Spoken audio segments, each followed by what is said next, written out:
kita cari. Dan apalagi kaum muslimin yang dimuliakan oleh Allah, yang lebih kita butuhkan daripada apa yang Allah telah berikan itu. Makanya kaum muslimin yang dimuliakan oleh Allah, seharusnya jika itulah agama dan Islamlah yang telah Allah berikan kepada kita, harusnya kita merasa itu sesuatu yang sangat cukup di dalam kehidupan kita. Maka kita tidak butuh identitas yang lain, dan kita tidak perlu untuk latah mengikuti yang lain, karena kita punya jati diri, karena kita punya identitas. Makanya kaum muslimin yang dimuliakan oleh Allah Azza wa Jalla, Nabi sallallahu alaihi wasallam, sebagaimana juga di dalam Al-Quran, Allah Azza wa Jalla mengingatkan agar kita tidak menyerupai dan tidak mengikuti apa yang bukan identitas kita. Allah Azza wa Jalla di dalam Al-Quran mengingatkan. Begitu juga Rasulullah sallallahu alaihi wasallam di dalam hadisnya. Beberapa hadis yang sahih menyebutkan tentang Allah Azza wa Jalla dan juga Rasulullah sallallahu alaihi wasallam tidak menyukai seorang mukmin untuk latah mengikuti apa yang bukan dari Islam.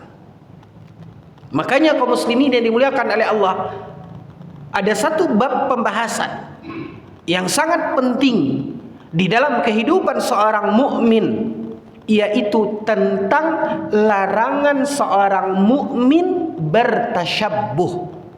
Apa itu tasyabbuh? Tasyabbuh artinya kaum muslimin yang dimuliakan oleh Allah, yaitu mengikuti, meniru, mencontoh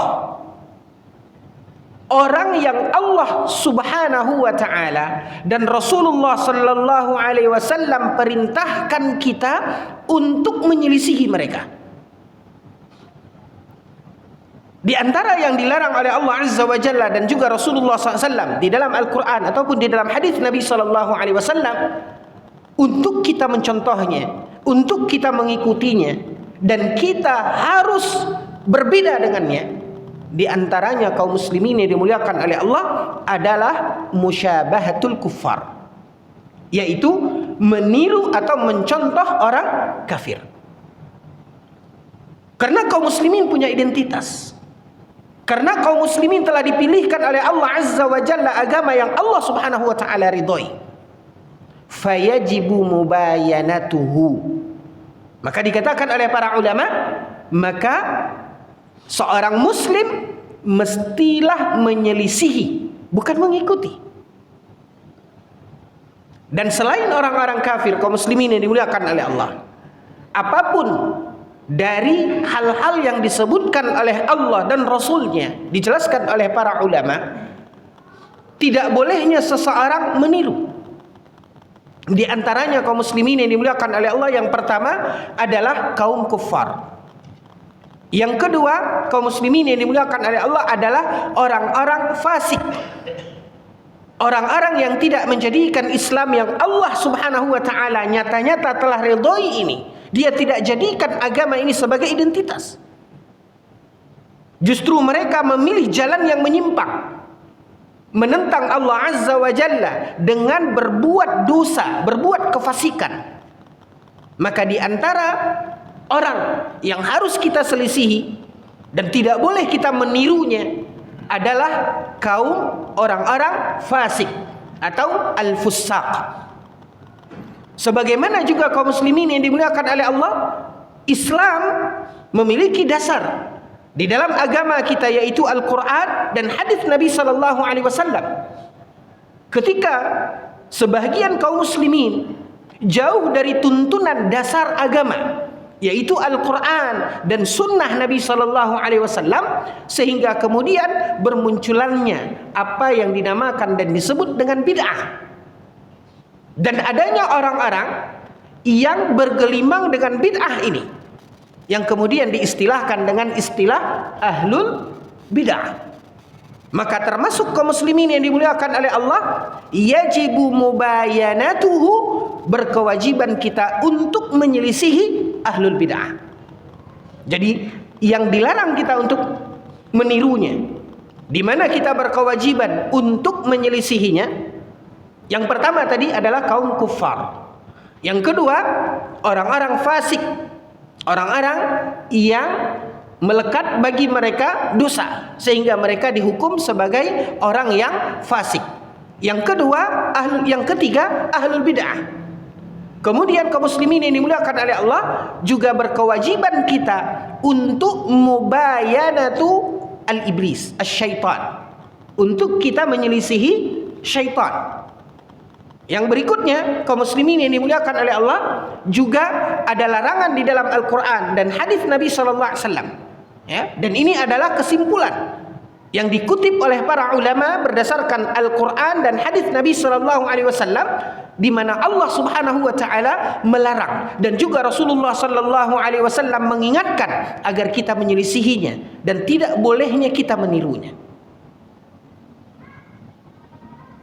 Kemudian yang berikutnya, kaum muslimin yang dimuliakan oleh Allah, sebagaimana juga ada dalil-dalil yang melarang dan mencela seseorang meniru binatang.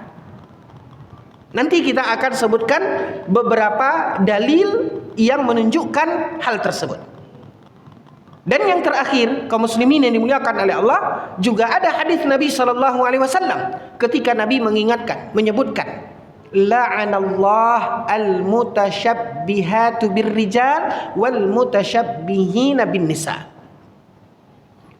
Kata Nabi SAW di dalam hadis yang sahih, di mana Allah Azza wa Jalla melaknat, artinya di sini Allah murka.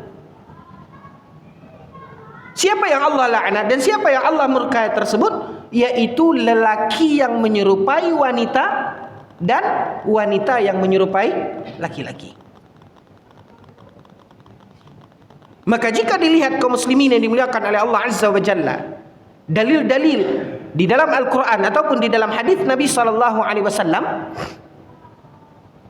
maka Allah Azza wa Jalla dan Rasulullah SAW melarang kita untuk tasyabbuh kepada poin-poin yang tadi kita sebutkan.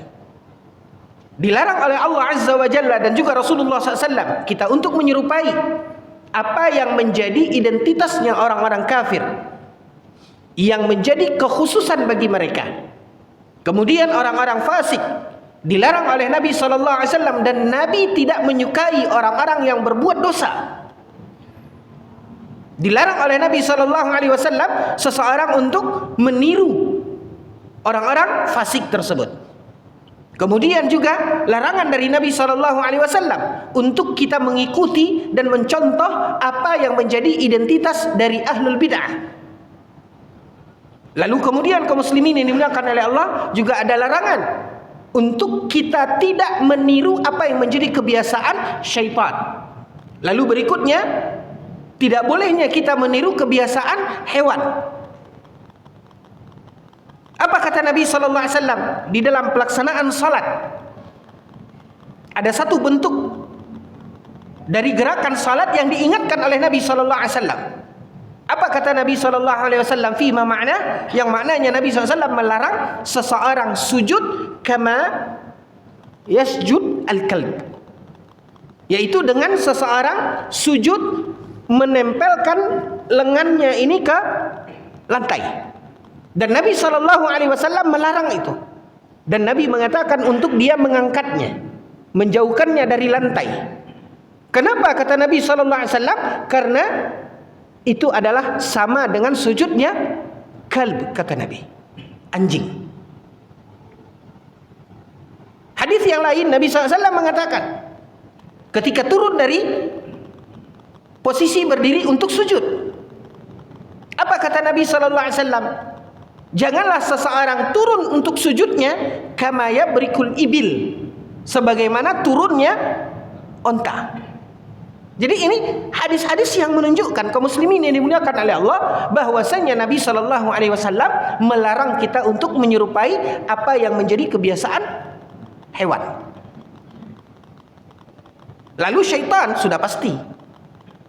Karena jelas Allah Azza wa Jalla mengatakan dalam Al-Quran bahwasanya syaitan itu adalah musuh.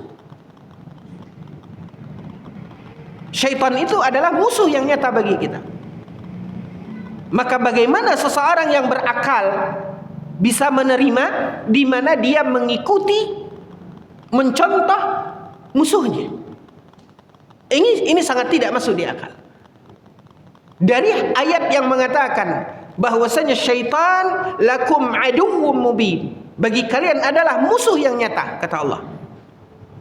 Kalau Allah Subhanahu wa taala telah mengatakan syaitan adalah musuh yang nyata, bagaimana Allah Azza wa Jalla membiarkan jika seandainya seseorang mengikuti musuhnya?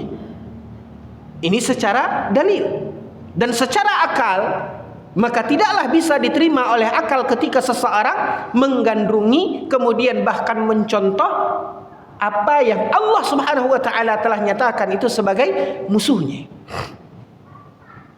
Banyak sekali kaum muslimin yang dimuliakan oleh Allah dalil-dalil di mana Rasulullah SAW melarang bagaimana seseorang menyerupai apa yang menjadi kebiasaan syaitan. Begitu juga ahlul bid'ah. Apa yang menjadi identitas mereka? Apa yang menjadi kekhususan bagi sebahagian ahlul bid'ah? Yang mereka memiliki ajaran-ajaran yang menunjukkan kelompoknya atau pemahamannya. Maka seorang mukmin tidaklah boleh menyerupai tersebut. Apakah itu termasuk juga kaum muslimin yang dimuliakan oleh Allah dalam bentuk identitas? Bahkan sebagian ahlul bid'ah mereka memiliki pakaian-pakaian khusus yang ketika mereka memakai itu kita mengetahui bahwasanya dia dari kelompok ini.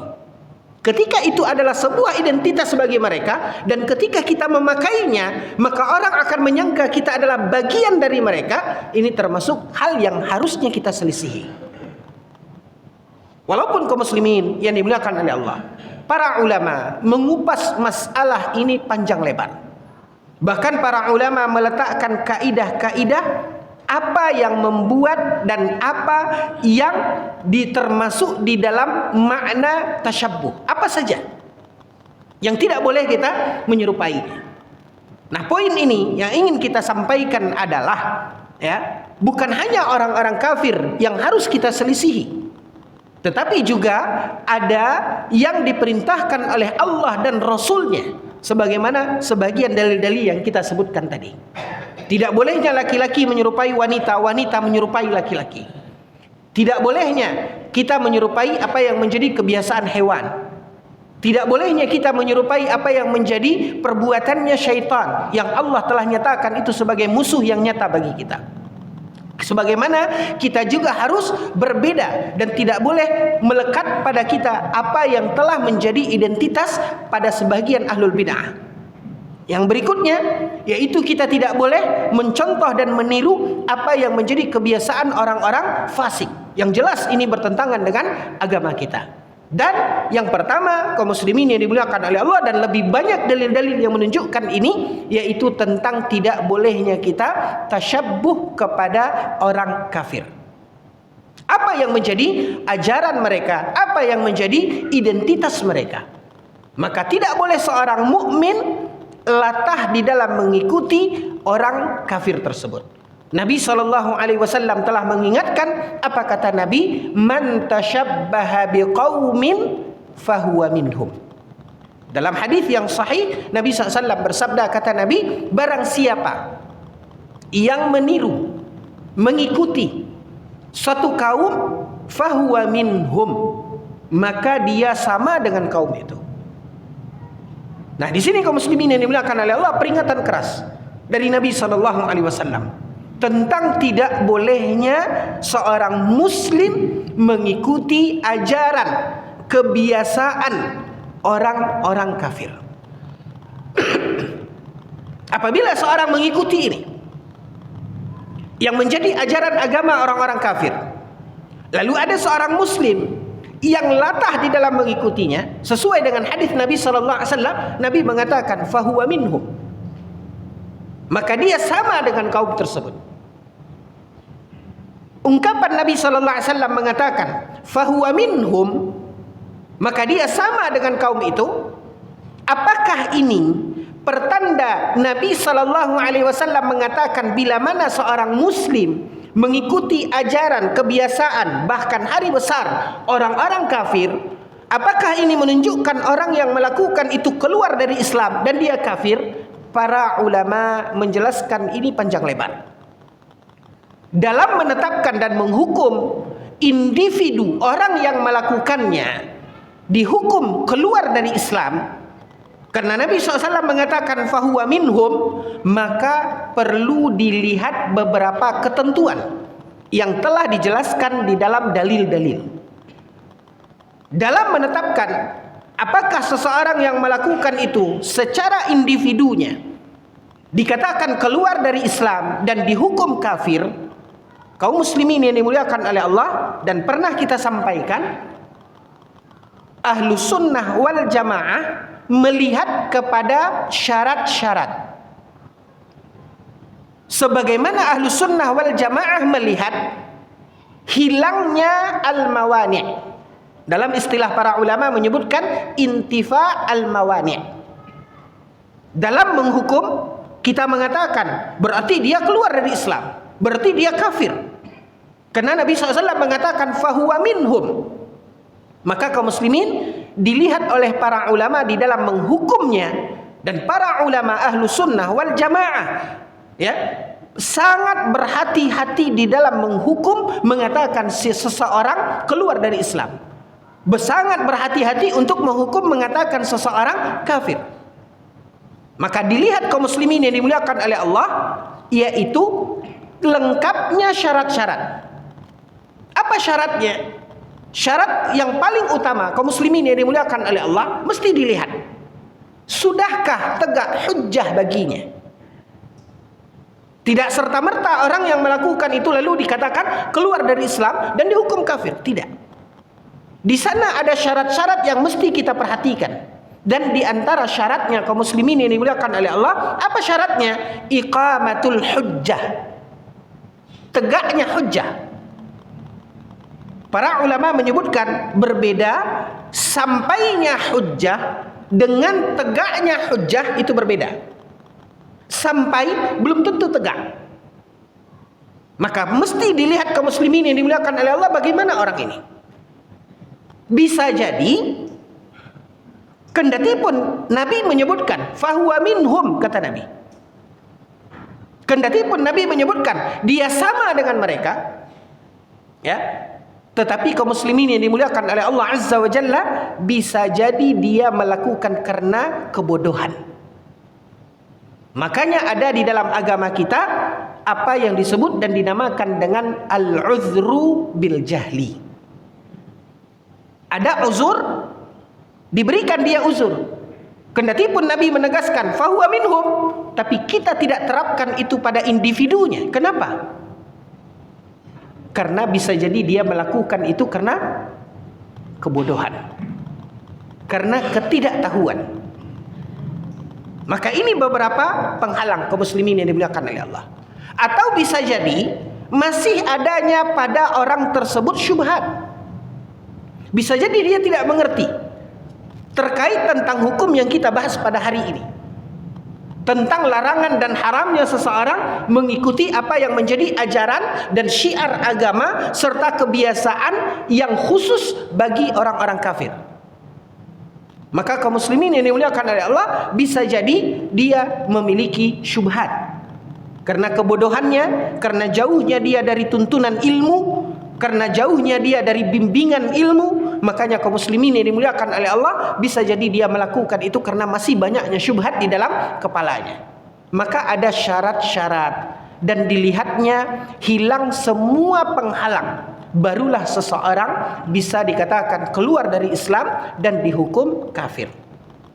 Makanya kaum muslimin yang dimuliakan oleh Allah, sekali lagi kita ingatkan, dan tidak bosan-bosannya kita mengingatkan, apa yang mereka tuduhkan ketika sebahagian orang mengatakan bahwasanya Ahlus Sunnah wal Jamaah adalah orang yang gampang untuk mengkafirkan. Ini adalah fitnah. Tidak ada yang lebih berhati-hati di dalam menetapkan kafir pada seseorang. Begitu juga ketika kita menetapkan seseorang fasik dan dia disebut sebagai orang yang fasik, yang tadi kita sebutkan, kita juga diperintahkan untuk menyelisihinya. Sebagaimana juga kita untuk menetapkan seseorang itu sebagai orang yang kita sebut mubtadi', yaitu seorang ahli bid'ah. Para ulama sangat berhati-hati di dalam menetapkan itu, dan sangat jauh dari sikap dan cara yang serampangan. Makanya kaum muslimin yang dimuliakan oleh Allah Azza wa Jalla, bisa kita lihat dari kitab-kitab para ulama dalam menetapkan apakah seseorang yang berbuat bid'ah lalu kita cap dia adalah seorang mubtadi', seorang ahlul bid'ah, ya.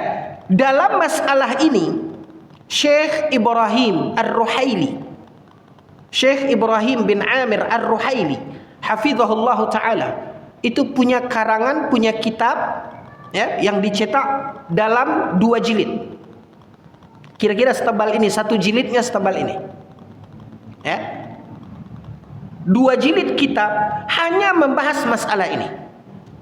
Syekh Ibrahim Ar-Ruhaili, ya, menjelaskan dan menguraikan seperti yang saya katakan tadi, para ulama menguraikan masalah ini panjang lebar. Saking panjang pembahasannya, lihat, muncul 2 kitab, 2 jilid kitab, ya, 1 kitab tapi terdiri dari 2 jilid, kira-kira setebal ini. Karangan Syekh Ibrahim bin Amir Ar-Ruhaili hafizahullah ta'ala. Judulnya Mauqif Ahli Sunnah wal Jamaah min Ahli Ahwa wal Bid'ah. Judul kitabnya Sikap Ahli Sunnah wal Jamaah di dalam menghukum orang yang berbuat bid'ah dan mengikuti hawa nafsu. 2 jilid hanya membahas ini. Alhamdulillah, kitab ini sudah diterjemahkan ke dalam bahasa Indonesia. Juga terdiri dari 2 jilid. Dan alhamdulillah kebetulan jilid yang keduanya saya yang menerjemahkan.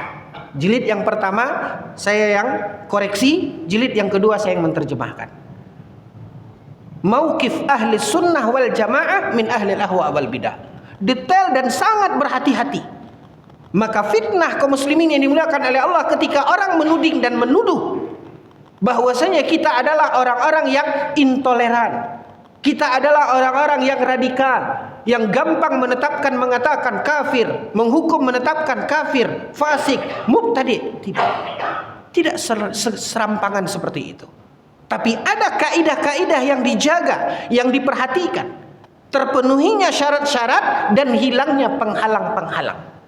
Bila mana kaum muslimin yang dimuliakan oleh Allah, ya, itu sudah jelas bahwasanya seseorang kafir dan nyata-nyata kafir di dalam ajarannya, di dalam apa yang menjadi identitas mereka, simbol agama mereka, maka tidak boleh seorang mukmin bertasyabbuh kepada mereka.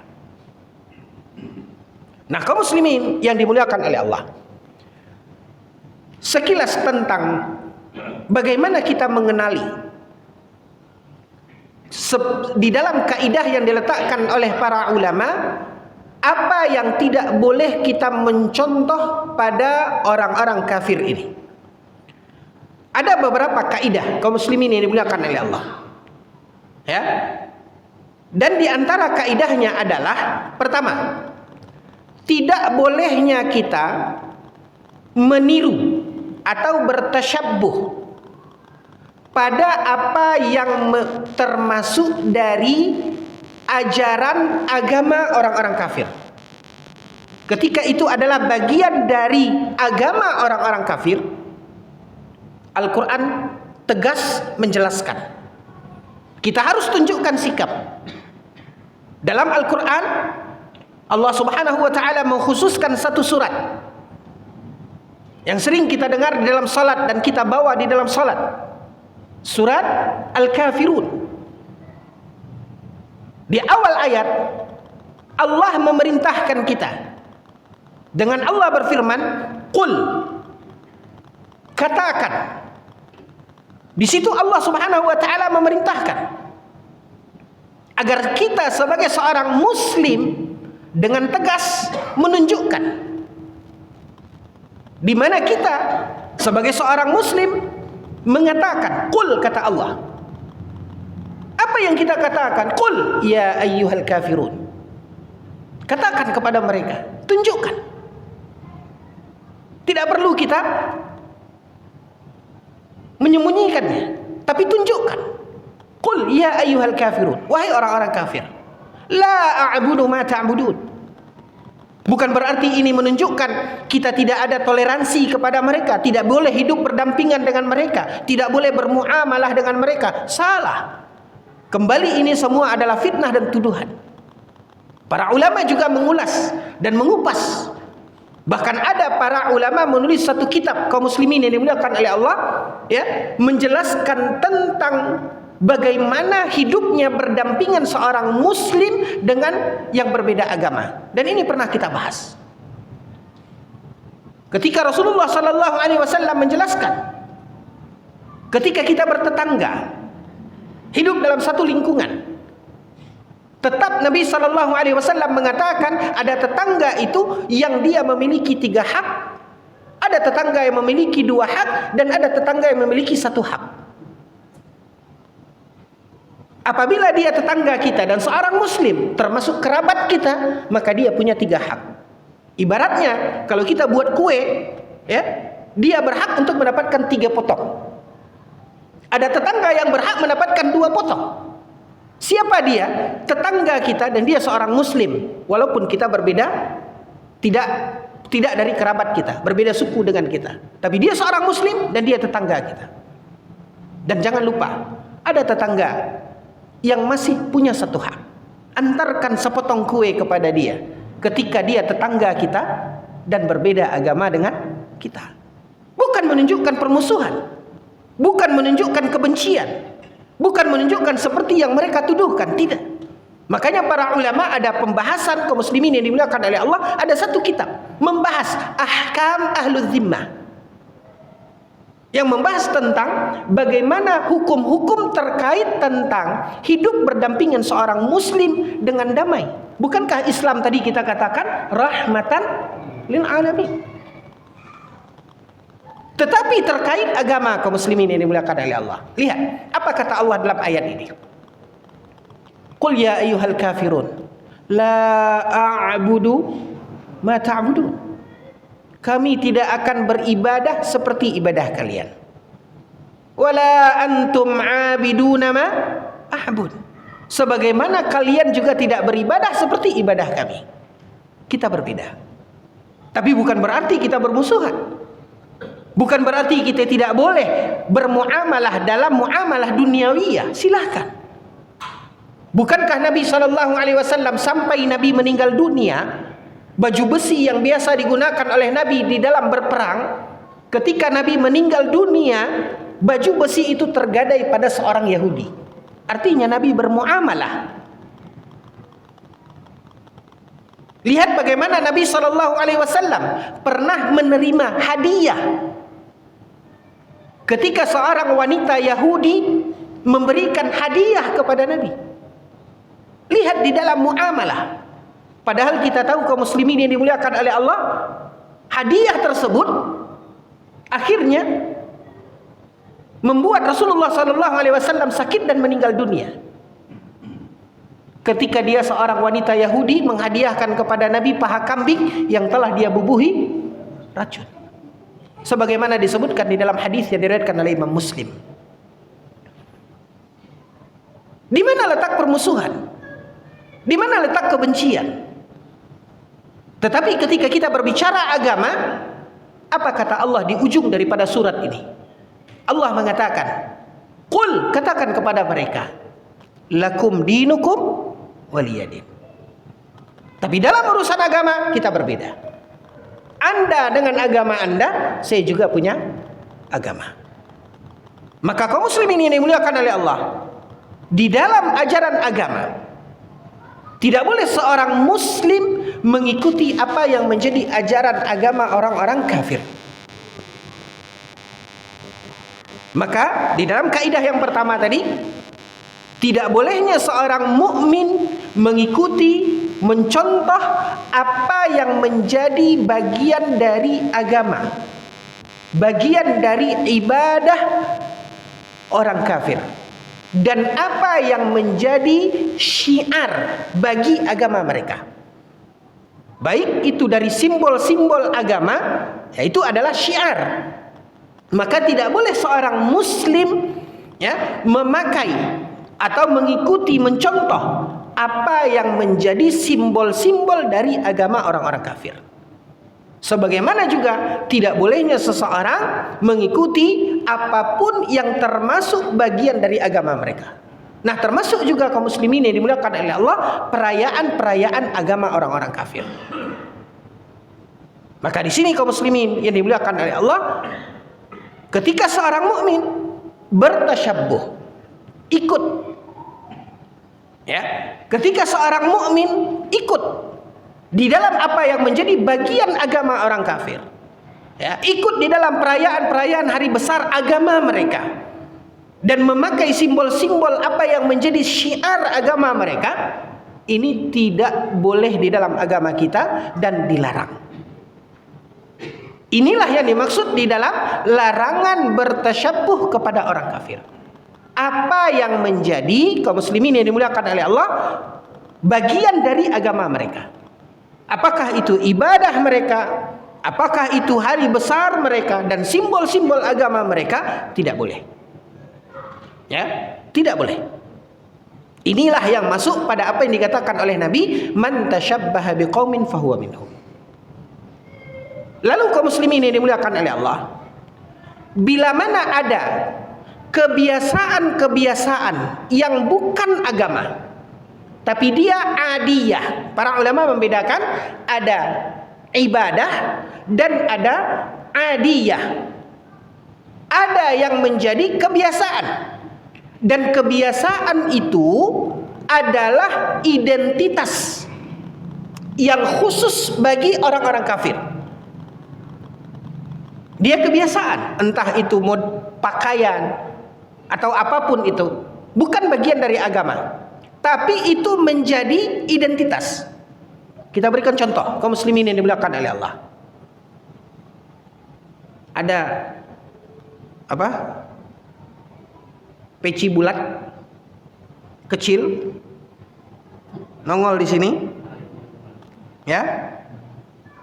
ini adalah pakaian identitasnya Yahudi. Ibadah enggak, tapi itu sudah menjadi identitas, yang khusus bagi mereka. Yang kalau seseorang memakai itu, pasti orang akan mengatakan ente Yahudi, kan begitu. Nah, ini tidak ibadah, ini hanya pakaian,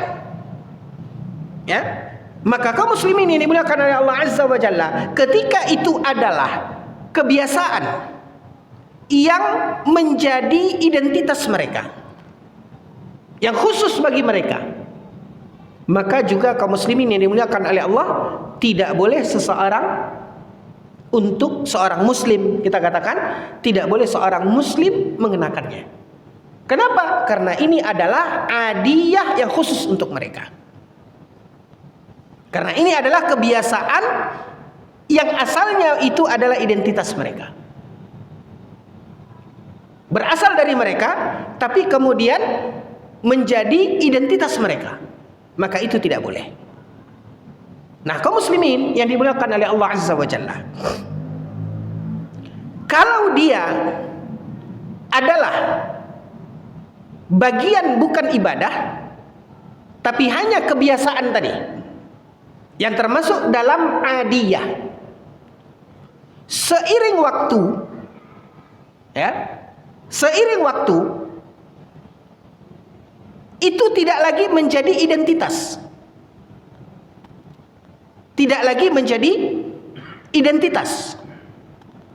sehingga ini sudah melebur ke semua kaum misalnya. Sehingga kaum muslimin yang dimuliakan oleh Allah Azza wa Jalla, itu tidak lagi menjadi identitas walaupun asalnya dari mereka. Walaupun asalnya dari mereka. Lalu kemudian itu tidak lagi menjadi identitas karena sudah berbaur semuanya demikian. Maka kaum muslimin yang dimuliakan oleh Allah, ini tidak lagi menjadi identitas dan bukan sesuatu yang terlarang seseorang untuk mengenakannya. Apa contohnya? Apa contohnya, Pak? Contoh saja yang sering kita lihat. Ya, ada baju yang orang bilang baju koko. Dulu awal-awalnya memang yang pakai siapa? Si koko. Gitu. Mungkin ya dalam bentuknya, kerahnya, sampai sekarang orang bilangnya kerahnya kerah apa, Pak? Kan kampungnya koko, Shanghai. Kemudian entah bentuk, pokoknya itu identitas. Dulu identitas mereka, tapi kemudian itu berbaur. Nah itu tidak bisa kita katakan, oh ente pakai baju koko, tasyabuh, enggak. Kenapa? Karena itu tidak lagi menjadi apa, Pak? Identitas. Jadi para ulama meletakkan kaidah-kaidah tersebut sehingga kita tidak serampangan dan kita juga tidak tergelincir kepada sikap berlebih-lebihan. Intinya, kaum muslimin yang dimuliakan oleh Allah, intinya adalah apa yang menjadi ibadah dan ajaran agama serta simbol agama orang-orang kafir, ya, ini tidak boleh kita mengikutinya. Harus kita tegas sebagai seorang muslim, tunjukkan identitas kita. Lakum dinukum waliyadin. Karena kaum muslimin yang dimuliakan oleh Allah, masalah ini bukan masalah sepele. Nabi SAW mengingatkan, walaupun tadi kita sebutkan, berhati-hati di dalam menetapkan individu seseorang melakukannya dihukum keluar dari Islam. Ahlus sunnah wal jamaah sangat berhati-hati. Tapi setidaknya Nabi telah mengingatkan, dan ini menunjukkan peringatan keras dari Nabi, dan Nabi mengatakan fahuwa minhum, kata Nabi. Hati-hati, jangan kita menggadaikan agama kita dan latah dengan apa yang menjadi sesuatu yang bukan dari ajaran agama kita dan bukan identitas kita. Wallahu ta'ala alam. Waktu juga membatasi kita. Wassallallahu ala nabiyina Muhammad wa ala alihi wasahbihi wasallim. Mohon maaf atas segala kekhilafan dan kekurangan. Subhanakallah wa bihamdika asyhadu an la ilaha illa anta astaghfiruka wa atubu ilaik. Wassalamualaikum warahmatullahi wabarakatuh.